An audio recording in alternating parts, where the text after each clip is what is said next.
धर्मराज युधिष्ठिर कहने लगे कि हे भगवान, कार्तिक कृष्ण एकादशी का क्या नाम है, इसकी विधि क्या है, इसके करने से क्या फल मिलता है, सो आप विस्तार पूर्वक बताइए।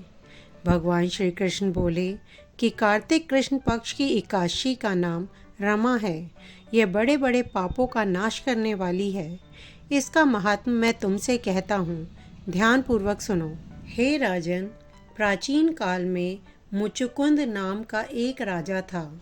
उसकी इंद्र के साथ मित्रता थी और साथ ही यम, कुबेर, वरुण और विभीषण भी उसके मित्र थे। यह राजा बड़ा धर्मात्मा, विष्णु भक्त और न्याय के साथ राज करता था। उस राजा की एक कन्या थी जिसका नाम चंद्रभागा था। उस कन्या का विवाह चंद्रसेन के पुत्र शोभन के साथ हुआ था। एक समय वह शोभन ससुराल आया।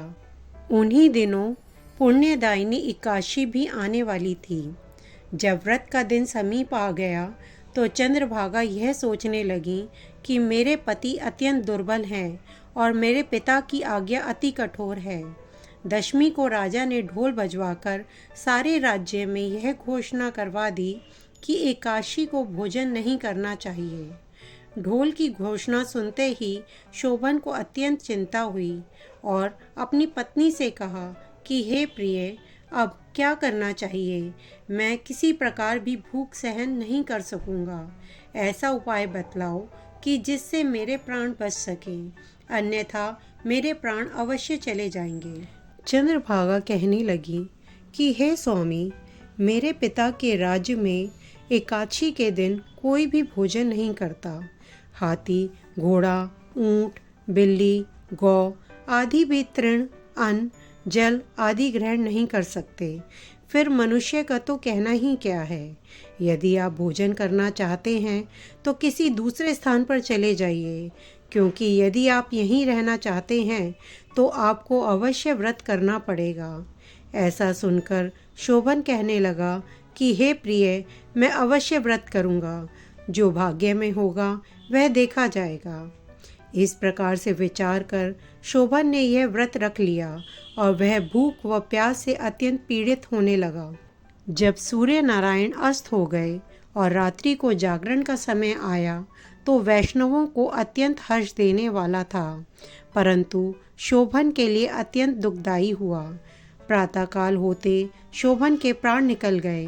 तब राजा ने सुगंधित काष्ठ से उसका दाह संस्कार करवाया, परंतु चंद्रभागा ने अपने पिता की आज्ञा से अपने शरीर को दग्ध नहीं किया और शोभन की अंत्येष्टि क्रिया के बाद अपने पिता के घर में ही रहने लगी। रमा एकादशी के प्रभाव से शोभन को मंदराचल पर्वत पर धन धान्य से युक्त तथा शत्रुओं से रहित एक सुंदर देवपुर प्राप्त हुआ।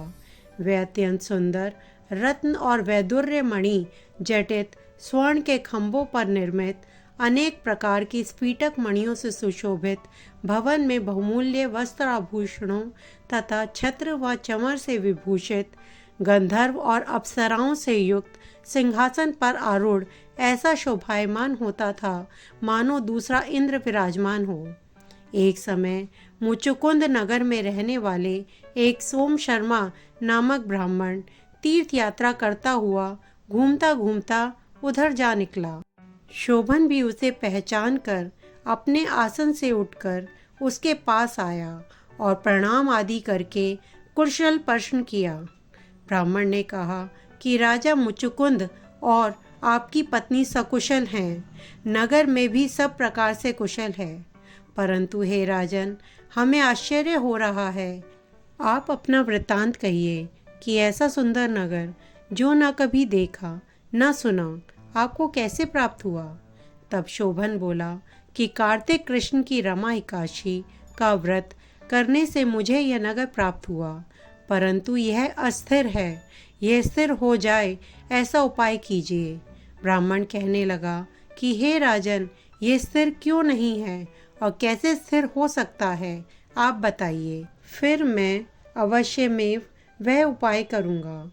मेरी इस बात को आप मिथ्या ना समझिए।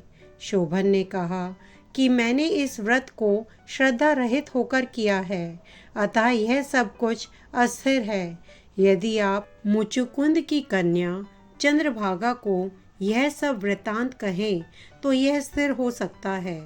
ऐसा सुनकर उस शेष ब्राह्मण ने अपने नगर लौटकर चंद्रभागा से सब वृतांत कह सुनाया। ब्राह्मण के वचन सुनकर चंद्रभागा बड़ी प्रसन्नता से ब्राह्मण से कहने लगी कि हे ब्राह्मण, यह सब बातें आपने प्रत्यक्ष देखी हैं या स्वप्न की बातें कर रहे हैं? ब्राह्मण कहने लगे कि हे पुत्री, मैंने महावन में तुम्हारे पति को प्रत्यक्ष देखा है, साथ ही किसी से विजय ना हो ऐसा देवताओं के नगर के समान उनका नगर भी देखा है। उन्होंने यह भी कहा कि यह स्थिर नहीं है, जिस प्रकार वह स्थिर रह सके सो उपाय करना चाहिए। चंद्रभागा कहने लगी, हे विप्र, तुम मुझे वहाँ ले चलो, मुझे पतिदेव के दर्शन की तीव्र लालसा है। मैं अपने किए हुए पुण्य से उस नगर को स्थिर बना दूंगी। आप ऐसा कार्य कीजिए जिनसे उनका हमारा संयोग हो, क्योंकि वियोगी को मिला देना महान पुण्य है। सोम शर्मा यह बात सुनकर चंद्रभागा को लेकर मंदराचल पर्वत के समीप वामदेव ऋषि के आश्रम पर गया। वामदेव जी ने सारी बात सुनकर वेद मंत्रों के उच्चारण से चंद्रभागा का अभिषेक कर दिया। तब ऋषि के मंत्र के प्रभाव और एकादशी के व्रत से चंद्रभागा का शरीर दिव्य हो गया और वह दिव्य गति को प्राप्त हुई। इसके बाद बड़ी प्रसन्नता के साथ अपने पति के निकट गईं। अपनी प्रिय पत्नी को आते देखकर शोभन अति प्रसन्न हुआ और उसे बुलाकर अपनी बाईं तरफ बिठा लिया। चंद्रभागा कहने लगी कि हे प्राणनाथ, आप मेरे पुण्य को ग्रहण कीजिए। अपने पिता के घर जब मैं 8 वर्ष की थी तब से विधि पूर्वक एकादशी के व्रत को श्रद्धा पूर्वक करती आ रही हूँ। इस पुण्य के प्रताप से आपका यह नगर स्थिर हो जाएगा तथा समस्त कर्मों से युक्त होकर प्रलय के अंत तक रहेगा। इस प्रकार चंद्रभागा ने दिव्य आभूषणों और वस्त्रों से सुसज्जित होकर अपने पति के साथ आनंद पूर्वक रहने लगी। हे राजन, यह मैंने रमा एकादशी का महत्व कहा है। जो मनुष्य इस व्रत को करते हैं उनके ब्रह्म हत्या आदि समस्त पाप नष्ट हो जाते हैं। कृष्ण पक्ष और शुक्ल पक्ष दोनों की एकादशियाँ समान हैं, इनमें कोई भेदभाव नहीं है, दोनों समान फल देती हैं। जो मनुष्य इस महात्म को पढ़ते अथवा सुनते हैं वह समस्त पापों से छूटकर विष्णु लोक को प्राप्त होते हैं।